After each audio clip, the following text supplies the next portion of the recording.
At the end of February, the Russian President Vladimir Putin made a statement from the Kremlin in Moscow declaring that Russia could not feel safe, develop and exist because of what he claimed was a constant threat from Ukraine. Putin stated that his goal for what he calls a special military operation is to reduce the military strength of Ukraine. He also claims that the people of Ukraine are facing persecution and genocide, so Russia's military actions will protect the people, and in Putin's words, result in a de-Nazification of Ukraine. Ukraine is a European democratic country led by President Volodymyr Zelensky, who is currently fighting alongside his armed forces and civilians that have signed up to defend Ukraine. Zelensky, who is Jewish, has rejected Putin's claims about Nazi elements in Ukraine and believes that Putin is interested in taking over more areas of Ukraine. This is not a new conflict. In 2014, the former president of Ukraine, VIKTOR YANUKOVYCH, was ousted from power in a revolution.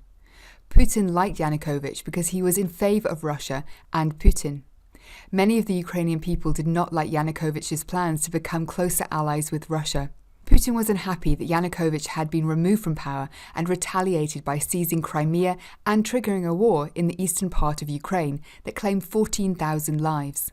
This conflict resulted in 3 regions of Ukraine, Donetsk, Luhansk and Crimea, becoming separated from Ukrainian government control and moving towards political independence and greater Russian influence.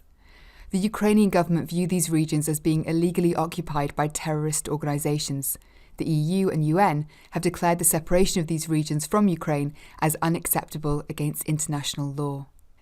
These separatist regions are backed by Russia and were recently recognized by Putin as independent regions. A few weeks ago, Putin sent in Russian forces to, in his words, maintain peace. But Putin's attentions have now turned to capturing Kiev, the capital city of Ukraine. His long-term ambitions are unknown. However, commentators have pointed to Putin's dissatisfaction with Ukraine's desire to join the EU and NATO. NATO, or the North Atlantic Treaty Organization, was formed in 1949 and today states its purpose as promoting democracy and offering support to its members if one is attacked. NATO was set up during the Cold War with the original intention of combating the spread of communism, and this may help to explain why NATO has long been viewed by some as a threat to Russia, which until 1991 was a communist country known as the Soviet Union.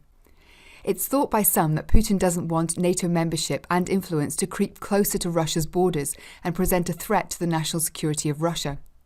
Other commentators have pointed to the idea that Putin wants to undermine democracy in the West in order to discredit this form of political system and gain support in Russia for his own form of authoritarian government.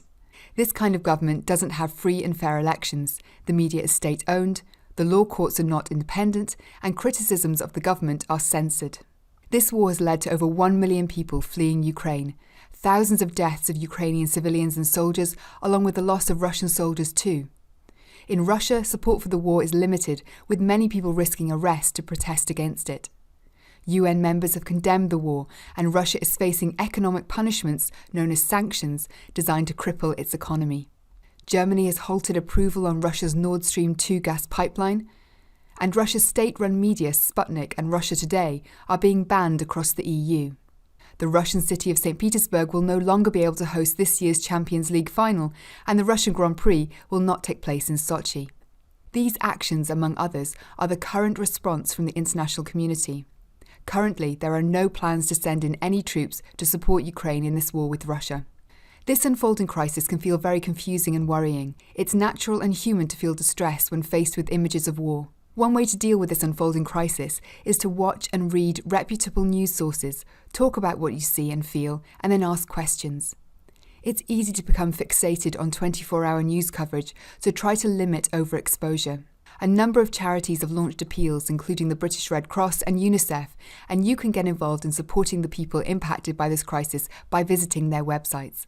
Medical professionals say that watching war unfold can make you feel out of control, and focusing on ways to help can manage that.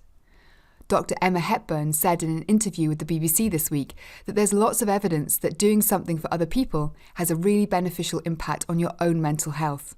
We do not know what's ahead in the coming weeks and months, so please continue the conversations and ask questions at home and in school so that you feel heard and supported.